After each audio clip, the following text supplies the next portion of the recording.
10th standard mathematics chapter 1 exercise 1.3 question number 7.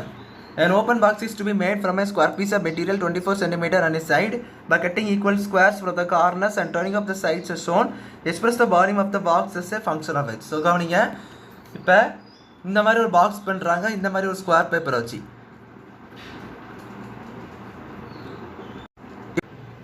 நல்லா கவனிங்க. இப்போ அந்த ஓப்பன் பாக்ஸ் பார்த்தீங்கன்னா எந்த இதில் இருக்குதுன்னு பார்த்தீங்கன்னா எந்த ஷேப்பில் தான் இருக்குது. அது ஆக்சுவலாக ஏதாவது ஒரு ஸ்கொயர் ஷேப்பில் இருக்குது. இந்த ஸ்கொயர் ஷேப்பில் சைடில் எக்ஸ் எண்ட் லென்த் இங்கே பாருங்க, நான் எக்ஸ் மார்க் பண்ணியிருக்கேன்னா. ஸோ எக்ஸ் எண்ட் லென்த்தில் என்ன பண்ணுறாங்கன்னா ரெண்டு சைட்லாட்ட ஒரு ஸ்கொயராக என்ன செய்கிறாங்க, அந்த மாதிரி கட் பண்ணுறாங்க. ஸோ அந்த மாதிரி கட் பண்ண பிறகு இதுலேருந்து ஒரு அழகான ஓப்பன் பாக்ஸ் வந்து உருவாகுது இந்த மாதிரி சொல்லியிருக்காங்க. ஸோ கவனிங்க. ஸோ அந்த மாதிரி நான் கட் பண்ண பிறகு பார்த்தீங்களா, ஸோ அந்த மாதிரி கட் பண்ண பிறகு இந்த மாதிரி ஒரு பாக்ஸாக வருது. இதுதான் அந்த டயக்ராமில் என்ன செஞ்சுருக்காங்கன்னு தான் கொடுத்துருந்தாங்க. ஸோ இப்போ நம்ம அந்த ஃபிகரில் பார்த்த போல் ஆக்சுவலாக அதோட லென்த் பார்த்தீங்கன்னா சைட்லேருந்து பார்த்தீங்கன்னா ஸ்கொயர் கட் பண்ணியிருப்பாங்க. பார்த்தீங்கன்னா ஸ்கொயர் கட் பண்ணி காட்டியிருந்தேன் பார்த்தீங்களா. ஸோ அதில் பார்த்தீங்கன்னா எக்ஸ் என்ற லென்த்து தான் இருந்தது. ஸோ எக்ஸ் என்ற லென்த் அவ்வளோத்தையும் நான் கட் பண்ணி எடுத்த பிறகு நம்மளுக்கு ஒரு அழகான ஓப்பன் பாக்ஸ் இப்படி உருவாகிச்சு. ஸோ இப்போ கவனிங்க, இப்போ அந்த மாதிரி உருவாக்கின பிறகு நம்மளுக்கு என்ன வால்யூம் இருக்குன்னு உள்ளது தான் கொஸ்டின்.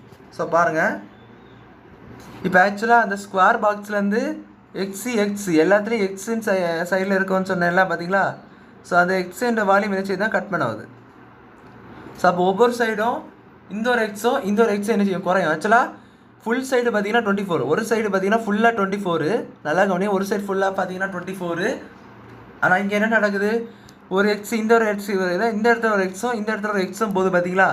ஸோ அதனால் அந்த சைடில் 24லேருந்து 2 எக்ஸு கம்மியாகிடுது. ஸோ எக்ஸ் என்னன்னு தெரியாது, பட் 2 எக்ஸ் என்ன செய்யுது, கம்மியாகிடுது. ஸோ அப்போ 24 - 2x. ஸோ அப்போது அந்த கியூபாய்டோட இந்த வால்யூம் என்னவாக இருக்கும், 24 - 2x இருக்கும். ஸோ அதுதான் கொஸ்டின். இப்போ வால்யூம் என்னது நமக்கு தெரியும், L/V/Hன்னு சொல்லிட்டு தெரியும்.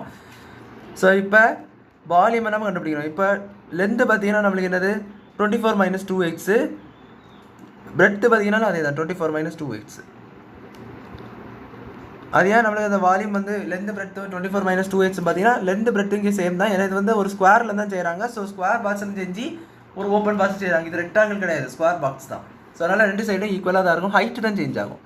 ஸோ இது 24 - 2x, இதுவும் 24 - 2x, மிச்சம் ரெண்டு சைட்ஸும் 24 - 2x அப்படி சொல்லிட்டு இருக்குது. இப்போ பார்த்தீங்கன்னா இதோடைய ஹைட்டு பார்த்தீங்கன்னா எக்ஸ்ன்னு சொல்லிட்டு ஹைட்டு, அது ஏன் ஹைட் எக்ஸு, இவ்வளோ ஹைட்டு தான் அதில் உயருது.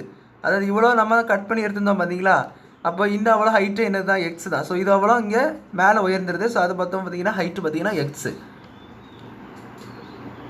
இப்போ ஆக்சுவலாக என்ன நடக்குதுன்னா, இப்போ வந்து இந்த எவ்வளோ கட்டு என்ன செய்யுது, இதுதான் எக்ஸ் உங்களுடைய, புரியுதுங்களா. இப்போ உங்களுடைய எக்ஸ் இது தான். இப்போ இது என்ன செய்யுதுன்னா மேலோட்டு போகுது. மேலோட்டு போகும்போது அந்த ஹைட்டு அதுதான் எக்ஸ் ஆகிடுது. இதை நம்ம இப்போ சால்வ் பண்ணணும்.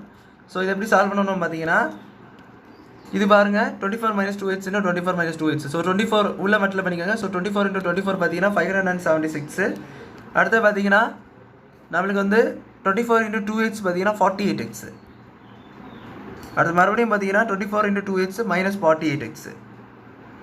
அடுத்து பார்த்தீங்கன்னா plus into minus into minus plus 2 × 2 4x².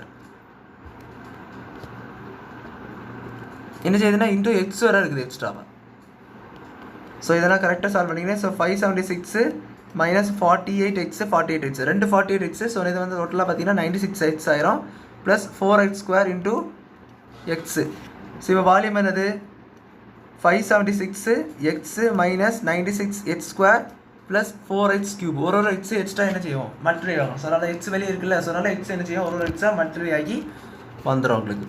So அப்போ வால்யூமை நீங்கள் கரெக்ட் ஆர்டரில் எழுதணும்னு நினச்சிங்கன்னா 4x³ - 96x² ப்ளஸ் 576xன்னு சொல்லிட்டு வருது. ஸோ இதுதான் உங்களுடைய வால்யூமான function in terms of X. Function of X எழுதியிருக்கேன். So function of volume in terms of எக்ஸ்ன்னு சொல்லிட்டு எழுதணும். So B(x) = 4x³ - 96x² plus 576xன்னு சொல்லி நீங்கள் எழுதணும். இதுதான் உங்களுடைய volume B in terms of function x. So அவ்வளோதான் இந்த சம் புரிஞ்சுக்கணும்னு நினைக்கிறேன்.